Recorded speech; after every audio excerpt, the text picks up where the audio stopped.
Okay, genuine question. How do you guys get a perfume to last on your skin? Recently, I went to the drugstore and I smelled this scent right here. It's the Ariana Grande Cloud perfume, and I loved it. And I tried it on myself, and it lasted for like 3 days. Literally, I couldn't get the smell off my clothes. Literally, it was so beautiful. I loved it. And so I went and bought it. And before you ask, yes, it is the perfume version, not the toilette version, whatever you call it. Um, and for some reason, the scent isn't sticking to my skin or my clothes like I want it to. Have you guys tried that before? Have you experienced that? I don't know what to do about it. I feel like it's a general thing that I experience with a lot of my perfumes. Um, and it's annoying because I have to reapply throughout the day. So, what do you girls do? Because I'm so confused at this point. So, a little story time about me. I don't have family here where I live in Denmark. It's just me, my parents, and my siblings. And so I'm not grown into, that very typical Pakistani big family with cousins and aunties and uncles. So the thing is, I am married into a Pakistani family, and something that really blew my mind was how normal it is for people to comment on your weight and talk about your weight. It's so weird to me because why is someone's weight even a topic of discussion? I think when I say this out loud, and majority of Pakistani people, they're used to families and they're used to these kind of comments. And when I say this out loud, people might think that I am being dramatic and oh my god, that's normal, and why is she making a fuss about it? But when you come from a background like you're adapted to a lifestyle where this is not normal, and then you come into that kind of mentality and that kind of way of just living and talking, it blows your mind. If we see it from an Islamic perspective, it's so not halal. Like, it's not okay to talk about someone like that and being curious about people's weight, and in general just making a conversation about those kind of things. It's literally not okay.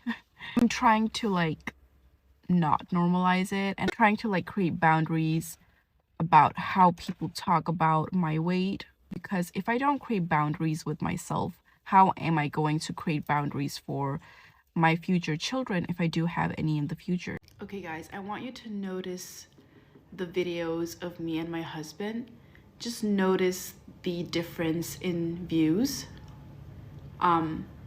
These are with my husband, and the videos surrounding the videos of these two are videos of myself where I just try to create content that is not about me and my husband.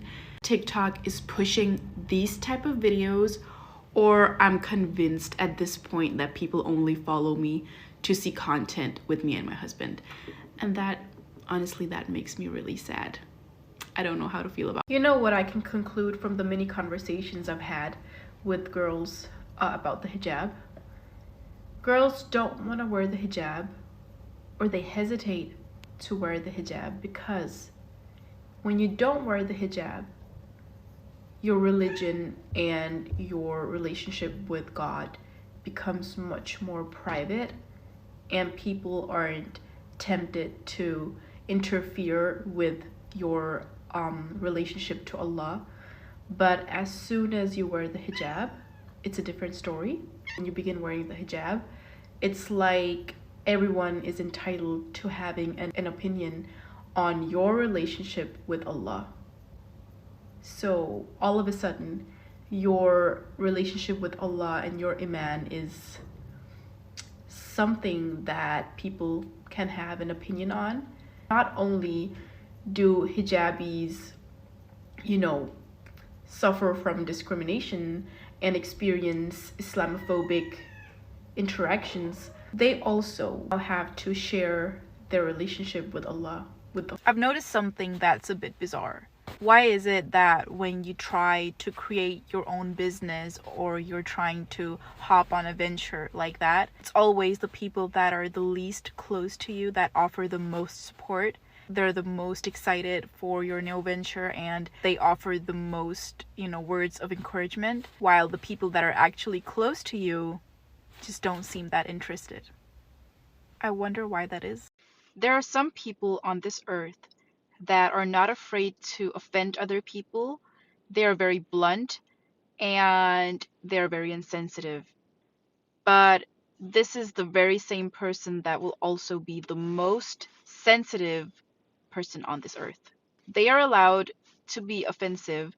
They are allowed to cross your boundaries, and they're allowed to be blunt and to be insensitive. But if you do the same to them, hell breaks loose. I'm sensitive. You need to take care of me. You have to be very, very careful with me. I'm very sensitive. Okay, but why is it not mutual? Why are you allowed to be passive aggressive, crack offensive jokes, but when someone matches your energy, then it's a problem? There is a massive difference between a man in passing. Okay, so let alone touching a woman. In Islam, it's not even encouraged to look at other women, a woman that is not your own spouse. Sometimes non-Muslims, they have these revelations, and as a Muslim, you sit back and you're like, Alhamdulillah for Islam, and everything in Islam makes perfect sense, literally. Also, let alone that it's not encouraged, it's literally a sin to look at the opposite gender. And I guess that's a reminder to all of us to lower our gaze.